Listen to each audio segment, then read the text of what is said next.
World cup and one more Messi moment. মেসিতেই শুরু, মেসিতেই শেষ। আর্জেন্টিনার এই দলটা এখনো মেসিকে নিয়ে, মেসির উপর যে কতটা নির্ভরশীল তার আজকের ম্যাচটাও একটা অন্যরকম প্রমাণ। আজকের ম্যাচ যখন শুরু হয় এবং ম্যাচ শুরু হওয়ার আগেই আজকে আর্জেন্টিনাকে নিয়ে অনেক কাটাছেঁড়া হয়েছে। আর্জেন্টিনাকে নিয়ে এইসব কথা কিন্তু শোনা হচ্ছে যে আর্জেন্টিনা আজকে ফিজিক্যালি এবং on the ball, of the ball অনেক বেশি স্ট্রাগল করবে, আর ম্যাচে বল নাও পাইতে পারে। কারণ আপনার অস্ট্রিয়া ছোট ছোট ছোট ছোট মিডফিল্ড ব্লক তৈরি করবে, সেখানে তাদের কাছে বলগুলো রাখার চেষ্টা করবে এবং সেখান থেকে কাউন্টার করা শুরু করবে। তো এই সব জিনিসগুলো প্রত্যেকটা প্লেয়ারই আগে থেকে জানতো, এবং যারা ফ্যান্স এবং যারা সবাই মোটামুটি এগুলো নিয়ে কনফার্ম ছিল। কিন্তু এই ম্যাচের শুরুতে যেটা মনে হচ্ছিল যে ঠিক আছে, আর্জেন্টিনা পায়ে বল রাখতে চেষ্টা করবে, হয়তো একটু নিচের থেকে খেলবে, বল পায়ে রাখবে, পায়ে রেখে রেখে খেলার চেষ্টা করবে। কিন্তু যখন ম্যাচটা শুরু হয়, প্রথম 7 থেকে 10 মিনিট হয়তো বা যেটা আর্জেন্টিনা চাচ্ছিল, আর্জেন্টিনা সেটাই করতে পারতেছিল। কিন্তু আফটার 10 মিনিট আর্জেন্টিনা যেটা যাচ্ছিল সেটাই করতে পারছিল না। এটা শুরুটা হয় যখন লিওনেল মেসি একটা পেনাল্টি পায়। এখন অনেকে প্রশ্ন করতে পারে যে আর্জেন্টিনা সেই পেনাল্টিটা কি পেনাল্টি ছিল কিনা। দেখেন, ইট ওয়াজ আ পেনাল্টি। কারণ আপনি যখন একটা লাস্ট ম্যান প্লেয়ার এবং আপনাকে যখন দুইটা প্লেয়ার একসাথে ট্যাকেল করতেছে, একজনের পায়ে বল লাগছে এবং আরেকজনের পা কিন্তু আপনার লাউতারো মার্টিনেজের অ্যাঙ্কেলে গিয়ে হিট করছে। তো ইট ওয়াজ আ পেনাল্টি, এটা নিয়ে কোনো সন্দেহ নাই। কারণ আপনি যখন মাঠের রেফারি যখন আপনাকে সে সিদ্ধান্ত দিবে না এবং সে সিদ্ধান্ত গিয়ে যখন আপনার আহ বিআর বক্সে যাবে এবং বিআর বক্স সিদ্ধান্ত নেবেন, তখন এটা ভুল হওয়ার সম্ভাবনা আপনার না থাকলেই সেটা নাই বলেই আপনি মনে করে নেবেন। তো এটা ছিল তো প্রথম কথা। এবং সেখান থেকে যখন আর্জেন্টিনা এবং মেসি প্যানাল্টিটা মিস করে, এরপরে কিন্তু খেলাটা ঘুরে যেতে শুরু করে। আর্জেন্টিনা এরপর থেকে না বল পায়ে রাখতে পারতেছিল, না যতক্ষণ পর্যন্ত পায়ে বল ছিল তখন তাদের কনফিডেন্ট মনে হচ্ছিল। আপনার অস্ট্রিয়ার প্রেসের উপর আর্জেন্টিনা কিন্তু বেশিক্ষণ টিকতে পারতেছিল না। They are struggling a lot on the ball এবং অফ দ্য বল।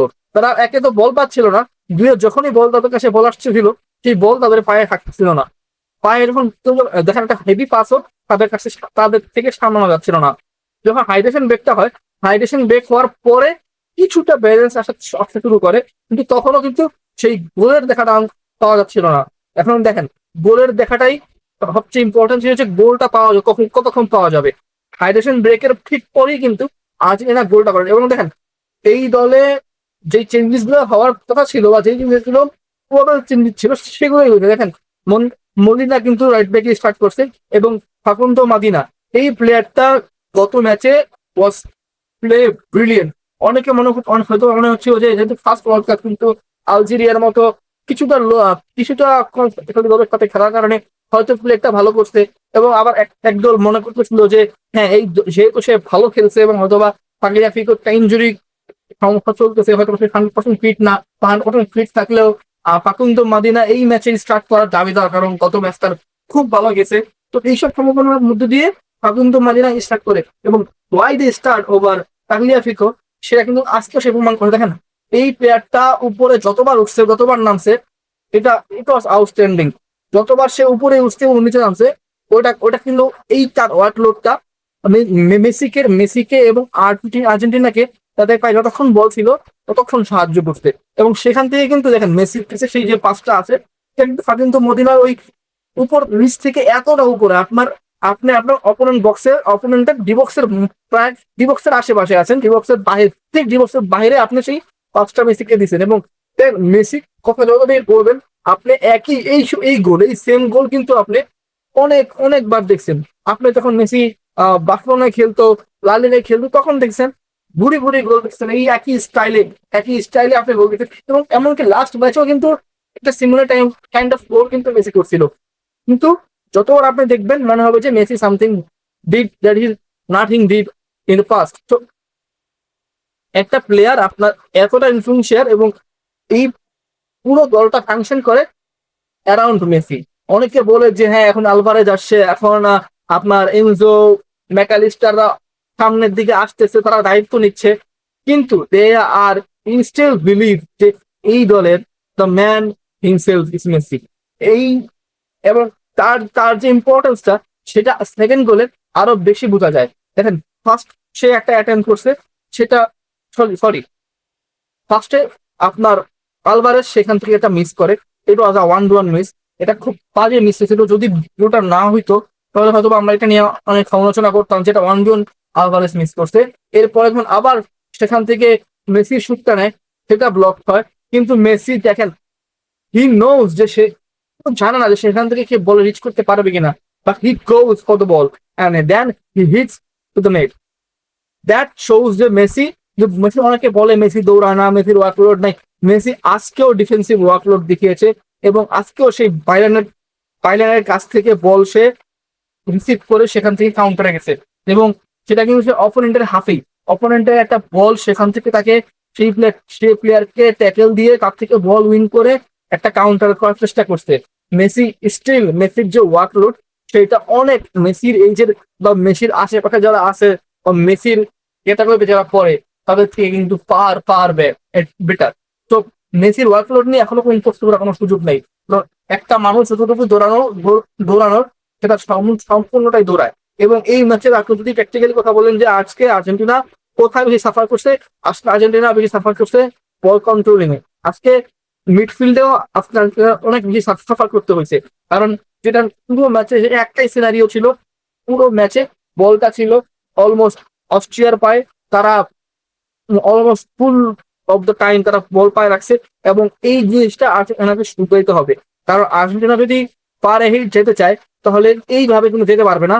তাদেরকে অবশ্যই এই ম্যাচ থেকে যেটা শিক্ষা নেওয়া, সেটা হলো আপনার পায়ে বল রাখতে হবে এবং আপনার যে প্ল্যান সেই প্ল্যান থেকে আপনাকে পাওয়া যাবে না এবং সেই প্ল্যানের উপর এক্সিকিউট করে, ফিট প্ল্যান এক্সিকিউট করে কিন্তু আপনাকে ম্যাচগুলো বের করতে হবে। তো এই ম্যাচ থেকে এই শিক্ষাগুলো আমার মনে হয় আর্জেন্টিনা পাইতে পারে। কিন্তু আর্জেন্টিনার জন্য সবচেয়ে ভালো ব্যাপার হচ্ছে আর্জেন্টিনা রাউন্ড অফ 32 কোয়ালিফাই করে গেছে।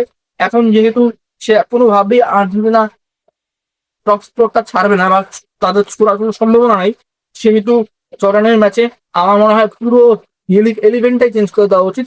সেখানে আপনার আহ বারেলাকে বার্তোকে খেলানো উচিত, সেখানে আপনার নিকো পাসকে স্টার্ট করানো উচিত, সেখানে আলভারেজকে স্টার্ট করানো উচিত, যেহেতু আলভারেজ একটা ইনজুরি সংখ্যা ছিল সেখানে সে স্টার্ট করতে আমার মনে হয় সেখানে আলভারেজকে স্টার্ট করানো উচিত, সেখানে রাউতারো মার্টিনেজকে স্টার্ট করানো উচিত এবং আলমাতা থেকে শুরু করে যত প্লেয়ার এবার তাদের ফুল আমার মনে হয় তাদেরকে 90 মিনিটই খেলায় দেওয়া উচিত। কারণ এই প্লেয়ারগুলোর কনফিডেন্স বিল্ড আপ করার জন্য বেস্ট পসিবল ম্যাচটাই তারা পাবে জর্ডানের এগেনস্টে।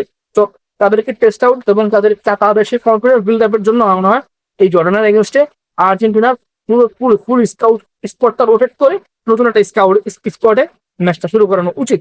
তো দেখা যাক সেটা স্কলানি সবচেয়ে ভালো বুঝে, তিনি জানেন তিনি কি করার জন্য খেলবেন। তো অবশ্যই এটা মোটামুটি কনফার্ম যে হয়তো মেসি স্ট্রাইক করতে না পড়ে রয়েছে, কারণ কোন সমর্থকতা যেহেতু নাই সেহেতু মেসিকে রেস্ট দেওয়াটা অনেক বেশি ইম্পর্টেন্ট হয়ে যাবে। তো এই ছিল তো মোটামুটি একটা ওভারভিউ। বাট আমার মনে হয় যে দিন শেষে একটাই কথা বারবার বলতে হবে যে আর্জেন্টিনার বলের উপর পজিশন এবং এরকম ইউরোপিয়ান টিমের এগেনস্টে যারা ফিজিক্যালি কিছুটা স্ট্রং, সেখানে আমার মনে হয় আরো বেশি কিছু কাজ করার বাকি আছে আর্জেন্টিনার। সেখান থেকে যদি ফার্দার আরো যখন প্রোগ্রেস করবে, আরো বেটার টিম যারা হয়তোবা আরো ভালো ফুটবলটা খেলবে, আরো ভালো ফিজিক্যাল ফুটবলটা খেলতে পারে, তো সেই জায়গা থেকে স্কোর করতে হবে এবং সেখান থেকে ম্যাচ বাই করতে হবে। এভরিডে আপনাকে মেসি গোল করে দিবে না, আপনাকে অন্য কাউকে স্টেপ আপ করতে হবে, যেটা 2022 বিশ্বকাপে আলভারেজ এবং এনজোরা করেছিল। এই বিশ্বকাপে কেউ কি এরকম আসবে নাকি আলভারেজ এবং এনজোরাই আবার স্টেপ আপ করবে, তবে দেখার বিষয়। তো দেখি সেটাই এখন দেখার বিষয় হাতে রেখে আমরা এখানে সাইন আপ করতেছি। দেখা হবে তোমার ভিডিও ভালো থাকে, সুস্থ থাকেন, আল্লাহ।